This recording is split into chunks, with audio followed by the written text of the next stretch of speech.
ṣé bẹ́ẹ̀ náà la rí lónìí. Innama yakhsha Allaha min ibadihi ulama.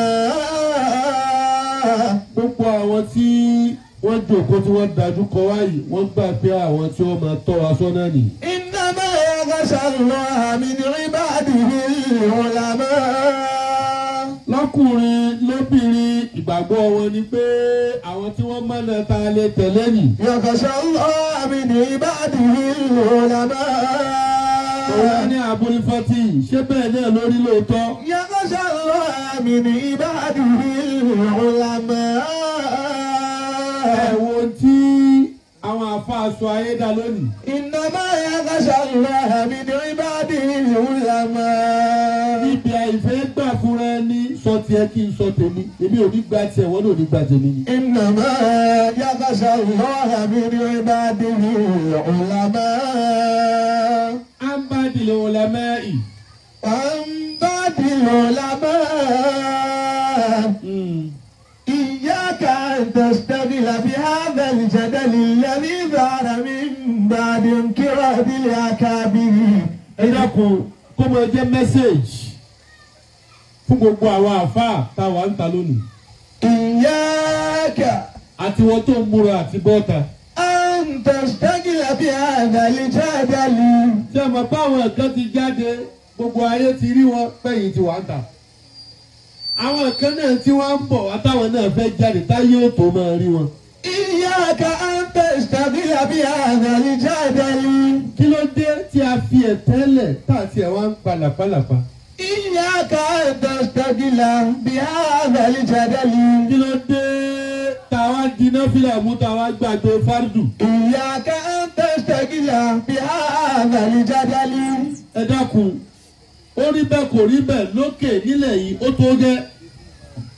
بهذا الجدل الذي ظهر بعد انقراض الأكابر من العلماء. Kò tá ju rọ wa lónìí kò sí àníyàn kankan bẹ̀ ju pé kẹ́ni tó wà lókè oṣù búlọ̀. بهذا الجدل الذي ظهر بعد انقراض الأكابر. Ẹni tó jáde pé mo fẹ́ tún lágbájá ṣe tó bá dá sí pé àníyàn kó kọ̀rẹ́tì rẹ̀ fàhásìbà ni kò bá dáa àmọ́ àníyàn pé káyé rí i pé kò dá nǹkan mọ̀ ẹ́ níbí ni. إياك أن تشتغل بهذا الجدل الذي ظهر بعد انقراض الأكابر. Bada ìkúrọ́dì àkẹ́bìrì àwọn bàbá ta ní òṣè báyà ti ń ṣe lónìí. من العلماء. Àwọn bàbá ta ní ọ̀nà tí àwọn ń gbà pera wọn ṣàkíyèsí kọ́ làwọn tò nílò. من العلماء. Ọ̀nà tí wọ́n sì gbà ń túra wọn ṣe tí wọ́n tún dúpẹ́ fúnra wọn kọ́ làwọn tò nílò. فإنه يبعد عن الفقه. Kò sí bí àfáà náà ti lè tóbi tó kò sọ́kọ tí wọ́n lè pè é. فإنه يبعد عن الفقه. Lórí gbogbo táwọn àfáà dà lẹ́yìn èmi sì máa ń wà wọ́n dà pé kílé táwọn èèyàn sì ń pa àwọn àfáà kan wá ṣe wá sí gan. Kí ló kù tí wọ́n ń bùkátà mọ́ lára àwọn àfáà lónìí? Torí àwọn tẹ́ ní kán wá ṣe wá sí fún yín gan ò gbá wá sí. فإنه يبعد عن الفقه. Gbogbo tá a bá pàdé lọ́dọ̀ àwọn àfáà lónìí yóò bọ̀ ìdò ánìlì fíkì. Alẹ́ nìkan pè mí pé níbo la fẹ́ yà sí gan. Eléyìí ó jáde yóò sọ pé náà kó tó ṣẹ́jú pé eléyìí jáde ó ní náàmù yẹn ti di là. يبعد عن الفقه. Àwọn èèyàn wá ní àgbọ́yé ẹ̀sìn mọ́ àwọn owó níwọ̀n jẹ́ káwọn èèyàn gbọ́ ẹ̀sìn yé àwọn àfáà náà ni. ويضيع الأمر. Àwa ń lálẹ́ sí ara wa lórí tó yẹ sí pé àwa kọ́là kọ́kọ́ ẹni tí ó kọ́kọ́ fa ó rí bẹ́ẹ̀ kò rí bẹ́ẹ̀. يضيع الأمر. Ó rí bẹ́ẹ̀ kò rí bẹ́ẹ̀ yìí àjogúnbá ni abánlẹ̀ ni àwọn tàná fà á pẹ̀lú pẹ̀lẹ́pẹ̀lẹ́ láàrin ara wọn sì mánéjì ara wọn. ويضيع الأمر. Ẹjọ́ wo tó wà ń ta lónìí? Ọ̀tọ̀ ni àwọn sálàfí táwọn náà dájú kọra wọn. Tẹ́jọ́ ń ta ọ̀fà síra wọn. Arúfá wọ́n nọ́mbà ara wọn páwọn kan ní 1990. Sáwọn tàná pínra wọn bẹ́ẹ̀ tó bá jásí pé torí tọ́lọ́hùn tàná bì í. Tẹ́mi bá níbi tẹ́sí àwọn àfa àti pé báyìí, mo máa ń fẹ́ ká rántí kí ni mission wa gan. Kí ni wọ́n ń torí ẹ̀ pè wá láàfà? Kí là ń fà gan? Orúkọ gan ní rò wá àfà àwa ń fa gbogbo nǹkan àrífà tán. فإنه يبعد عن الفقه àfààní má dànù padà sẹ́yìn. ويضيع العمر ويورث الوحشة والعداوة. gbogbo tá à ń sọ lónìí tá à ń wí lónìí kò bí nǹkan kan o kò bí sọ̀dákọ̀ àdáwà níbí. bọ́ọ̀lù ti máa sọ̀rọ̀ sábà tèmi tó máa wá létí kémi náà máa fojú rẹ̀ wò wọ́n náà. يورث الوحشة والعداوة. kò sí wáàsí ìfẹ́ mọ́ kò sí wáàsí ìrẹ́pọ̀ mọ́ wáàsí ẹjẹ́ àtúkà ní àwọn èèyàn ń ṣe nísìn. وهو من أشراط الساعة. afáàní wàhùwà min ashrati sáà. من أشراط الساعة. ashratu sáà tani alamati sáà. من أشراط الساعة. nínú minal ashrat tá a fi mọ̀ yí pé kọ̀díkọ́rù bá ti sáà òun náà ní gbogbo tí ń ṣẹlẹ̀ yìí. bàbá wa ìmáàmù. دام الله حياته. Tẹ́wọ̀n pé ìmáàmù ni wọ́n pè gbogbo àwa ìmáàmù kí ni wọ́n ní ká máa mú gan. Bàbá láti Ṣakí. Àwọn tàná kò rí bẹ́ẹ̀, àwọn ló yẹ kí wọ́n máa pè ní wọ́n ti gun òkè odò káfárá tọ́já. أرى علماء هذا العصر Ó ṣe ojú tó lọ ẹ. أدعوا العلم واستعجلوا بالأملاك. أدعوا العلم واستعجلوا بالأملاك. أرى علماء هذا العصر Wọ́n fi bẹ́ẹ̀tù tó tẹ̀lé lé, bẹ́ẹ̀tù méjì ni. أدعوا العلم واستعجلوا بالأملاك. إذا نظرتهم لم تلق منهم سوى عرفين الأملام لا نسلم. سوى عرفين الأملام لا نسلم. أرى علماء هذا العصر. Ẹ jẹ́ wo àwọn àfáà Sàmánì táwa yìí. علماء هذا العصر. Gbogbo ẹ̀yin tẹ̀ ń gbọ́ wa mímọ́ ànàfi ìyọra àbílẹ̀ ṣé ń tó jẹ́ kẹ́ ẹ mọ́ gbọ́ lẹ́nu àwọn àfáà lẹ́ ń gbọ́ lẹ́nu wa yìí. أرى علماء هذا العصر. Tó ká kí wọ́n ṣe mọ ẹran àfáà létí bí àhá ẹ̀yin àfáà lẹ́ tún sọ báyìí. أرى علماء هذا العصر. Bàbá wa èpè tó gbóná ẹnu àfáà lẹ́ ti gbọ́. علماء هذا العصر. Bàbá wa ọ̀rọ̀ tí etí ó gbọ́ títí ó sì fẹ́ máa ya ẹnu àfáà lẹ́ ti gbọ́. علماء هذا العصر. Bàbá wa ká tú àṣírí ara ẹni ká bọ́ṣọ ọlọ́run ara ẹni ọ̀dọ̀ àwọn àfáà lẹ́ ti bà. أرى علماء هذا العصر. Àníṣẹ́ méjì kan àníṣẹ́ méjì kan dúpẹ́. أدعوا العلم واستعجلوا بالأملاك. Gbogbo ń ta kéde mímọ̀ pátá àdọ́ òun. أدعوا العلم. Wọ́n ti ra lọ́rẹ̀. أدعوا العلم. Wọ́n ti sori mímọ̀ kodò. أدعوا العلم. Súfì àti Súfì wọ́n ń jùkọlura wọn. أدعوا العلم. Àwọn sáláfí láàrin ara wọn àwọn náà ti pín yẹlẹyẹlẹ wọ́n yàkàyàkà ara wọn. واستعجلوا بالأملاك. أدعوا العلم واستعجلوا واستجلوا بالأملاك.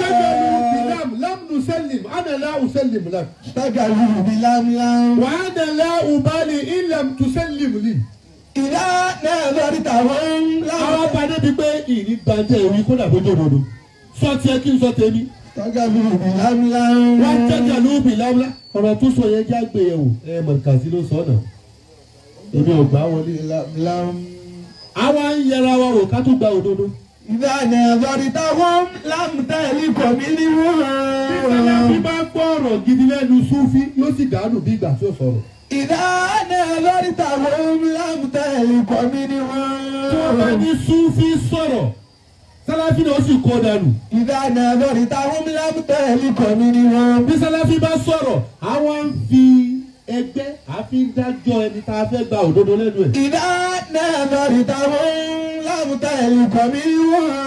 Ìlànà sọ́ńtà òun tẹ bá wo àwọn àfáà Asiru yìí dáadáa. إذا نظرتهم Ìlànà sọ́ńtà بعض علماء هذا العصر. لم تلق منهم bá pàdé lọ́dọ̀ wọn. سوى عارفين لم لا نسلم سوى عارفين لم لا نسلم.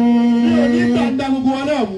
لا نسلم àmọ̀ mẹ́jọra wa lọ. لا نسلم yóò máa yé wa jura wa lọ. لا نسلم àgbàgbé kalẹ̀ jura wa lọ. لا نسلم yóò máa dùn jura wa lọ. لا نسلم àgbàgbé kàdá jura wa lọ. لا نسلم àgbàgbé sórí jura wa lọ. لا نسلم àgbàgbé sádẹ́tù là àdísì jura wa lọ. سوى عارفين لا نسلم.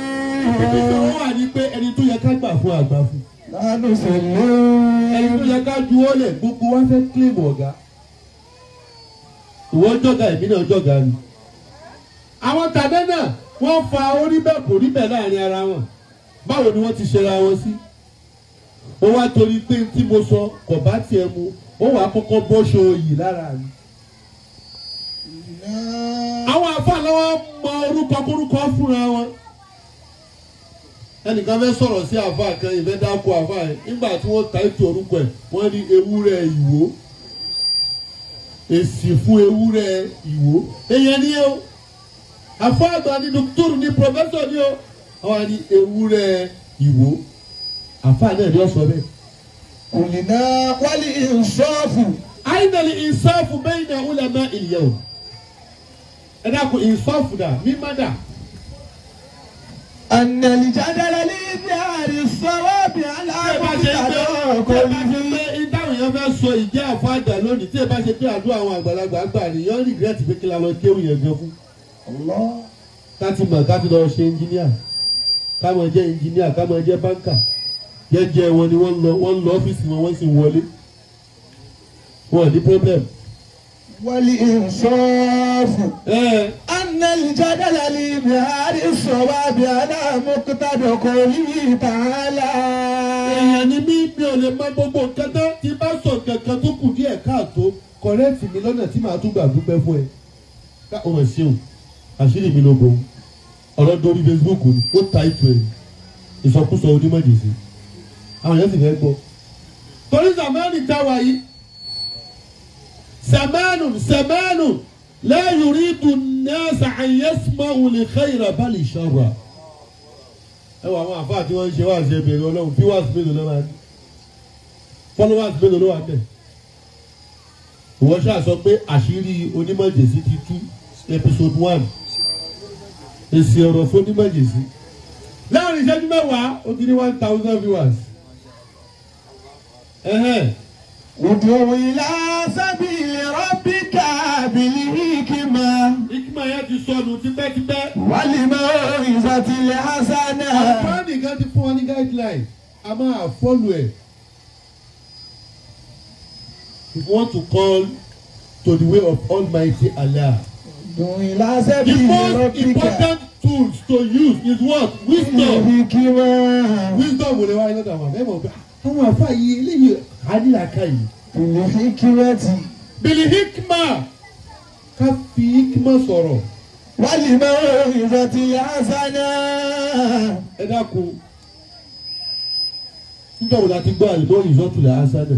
والموعظة الحسنة. ẹ wo bí Mọ̀lánà Sheikh Ádámù ti ṣe. والموعظة الحسنة. bẹ́ẹ̀ bá ń gbọ́ wáàsí wọn tó tún pè nísìnyí o ẹ gbé wáàsí Sheikh Ádámù tó ti ṣe láì mọ iye ọdún sẹ́yìn ẹ gbé wáàsí bàbá wa Alhaji àgbà Mọ̀lánà Sheikh Kamaludin ẹ gbé kíṣẹ́ tí wọ́n jáde tí bàbá Lágbàjì ẹ gbé jáde ẹ máa wá gbé sẹ́gbẹ̀ẹ́ àwọn wáàsí tòní ẹ rí i pé yàtọ̀ síra wọn. والموعظة الحسنة.